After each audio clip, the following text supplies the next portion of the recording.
বড় ক্ষমতা আপনাকে কেউ দেয়নি।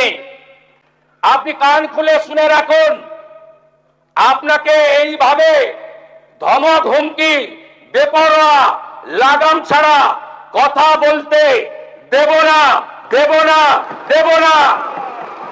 আপনাকে আমি শুধু 3টে উদাহরণ দিলাম। সন্দেশখালীতে একজন ছিল,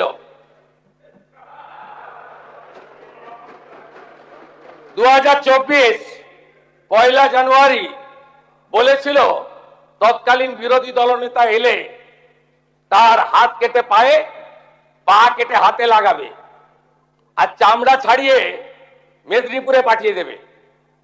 ওর অবস্থা কি হয়েছে সবাই দেখেছে। একই টোন ছিল। আরেকটা জীবনতলার গুন্ডা ক্যানিং ভাঙর, ওর অবস্থা কি হয়েছে দেখতে পাচ্ছে সবাই। আরেকটা পুষ্পা ঝুঁকে গেনি,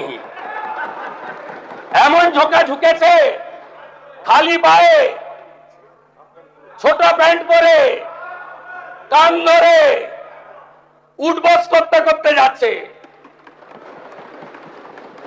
আপনাকে আমি বলে গেলাম পুলিশ তার ব্যবস্থা নেবে। আর আমি 1 সপ্তাহ পরে মুর্শিদাবাদে যাচ্ছি। আমি প্রমাণ করে দেব ভারতবর্ষের সংবিধান আইন শেষ কথা বলে, কোন বাতিল আওয়াজ শেষ কথা বলে না।